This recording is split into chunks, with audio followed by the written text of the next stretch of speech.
all this dirt. No wonder the students leave frustrated. You know how I think, though, about these 4 levels? Maybe I'll give you some other ideas.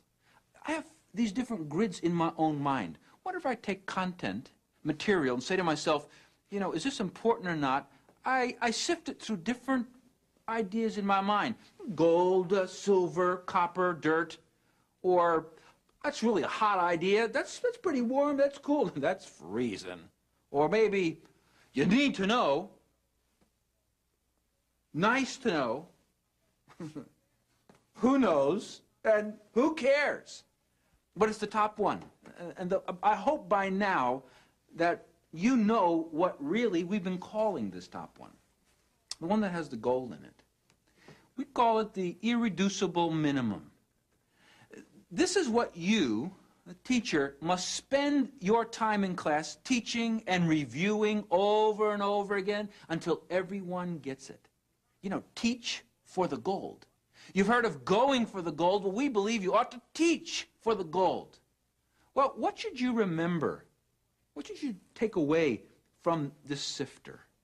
Well, let me give you a couple of them. Number one, always remember that you're responsible to shake the sifter.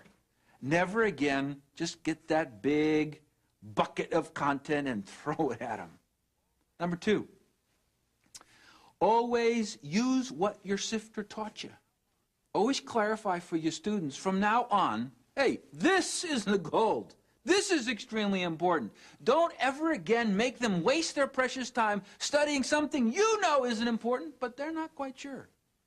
And lastly, if you really want to be a master teacher, always teach from the top down. What's left in the top bin? The gold, the irreducible minimum, where the gold remains. That's the heart of the lesson. It's the gold. It's the essence. It's what a person must know to say that we know. Remember then, we call this the irreducible minimum. If you took any more of this away, the person wouldn't know. If you added anything to it, it's more than they need to know. And you know what, friends? The real sifter is you. You're the sifter. You don't need one of these. So remember, from now on, take up your bucket and pour it through your sifter and watch the magic begin. And isn't that how God sifted through history? In fact, maybe that's why the book of Genesis skips literally hundreds of years of time without even one verse revealing what happened in that time. And then all of a sudden spends chapter after chapter on Abraham, just one person, revealing detail after detail of his life. God skipped centuries and then wrote about minutes. Why? Because he was sifting history for us. Or why in the 4 Gospels do we see dozens of chapters relating to what happened during the last week of Christ's life, covering just 7 days? And we don't know anything about what happened between Jesus' 12th birthday and all the way until he turned 30. That's another sovereign act of sifting. Well, friends, if God practiced it, then why don't you? You see, master teachers know what to cut out, and ineffective teachers want to leave everything in. Let's move back over to maxim number 5. Retention arranges the facts so they're easy to memorize. Retention arranges the facts so they're easy to memorize. In other words, if you are responsible to cause your students to learn the content, to memorize the material, then you should arrange those facts so they're easy for your students to learn them. For instance, let's say this is your material, your content, your subject. And here's all the material you want to present in a class period. Now the question is, how are you going to present this to your class? Here's how some teachers seem to do it. They just kind of throw it out there in front of the class. They do a content dump. Other teachers come along and they take the next step. They organize their content so it kind of makes sense. You know, Roman number 1 right here. Capital A, capital B, let's say. Roman number 2. And Problem number 3. Small a. Small a and small r, small b. There it is. And you know what? That's helpful, isn't it? And it puts it in a good beginning. But you know, although that looks neat,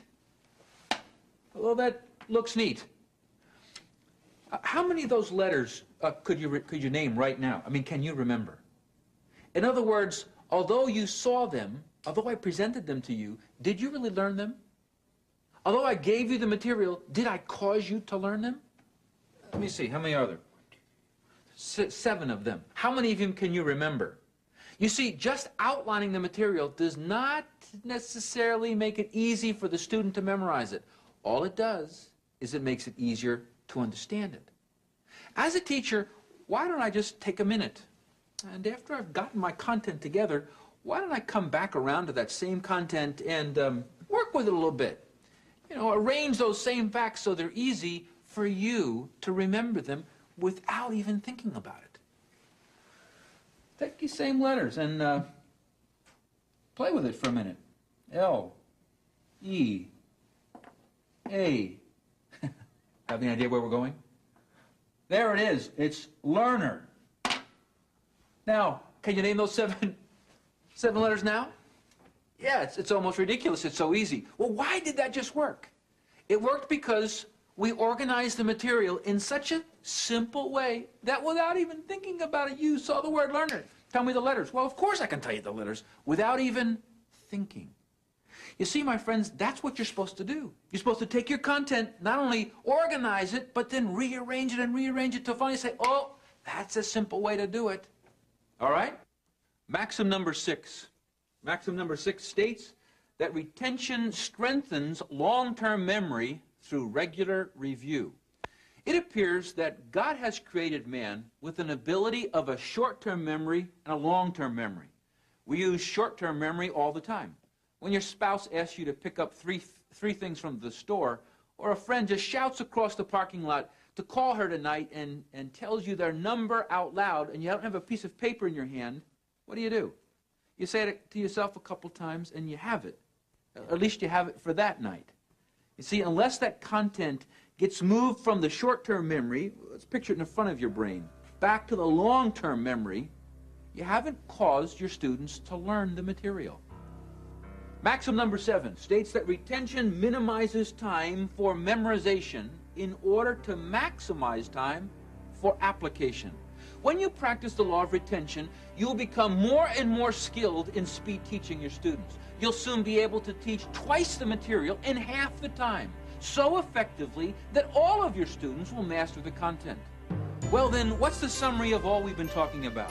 What's the definition for the law of retention? Well, it's simply 3 words. 3 words. Master the minimum. Master the minimum. The teacher should enable students to enjoy maximum mastery of the irreducible minimum. I'd like to explain that a little bit. There's 2 words in the definition that need explanation. One is the word minimum. That is, the teacher needs to pick out of all the possible information, those pieces of information that everybody needs to know to say you know. That's the minimum. To say you understand, this is the part you got to know. That's the minimum. But then the first part of it is you need to help them master the minimum. That is, that everyone in the class learns that amount of it. I remember when I was teaching college, there was a class I taught that was a content class. That is, it was supposed to survey the entire Scripture to freshmen to teach them the basics. And I did that. I identified the basics and said to them, if you attend the class and you're here every day, I will teach you the facts, and you will learn the facts, and you will get an A on the final. And the final will not be easy. So by the time that semester came back to a close, the day before the final came, I had the people stand up. And I said, guys, I want to hear the full review. And I sat down. And I took off my watch and started counting. They started at the beginning in unison. That's years ago. Bible, 66 books, 2 parts. Old Testament, 39 books. New Testament, 27 books. Old Testament, 3 parts. They did it in unison. And I counted the minutes that went by in unison. They sat down, screaming and yelling, 27 minutes later. I gave out 6 pages on the final exam, single-spaced. Every single person got an A. The academic dean got the grades, and he called me and said, Bruce, there's no way everybody in your class got an A. I said to him, Joe, can I show you the final, and just to see if you think it was too easy? He said, sure. I said, okay. I gave him the 6-page final. I said, Joe, what do you think? He said, what is this? This is the final. The final in the freshman class? Yeah. Joe, just check it out. You gave this? Bruce, this is harder than seminary. They knew all this? Yes. Do you think I should fail a few? Now, my friends, that's the way it ought to be. There was no threat of the test. Those kids loved it. I loved it. Why'd they love it? Why'd they love it? Because they was learning. Because finally, one teacher came along and said, hey, I love teaching. I love helping you learn. And from now on, you're learning it. Of course, you couldn't do that unless you knew the 7 methods God used. And if you're interested, I'll see you in part 2.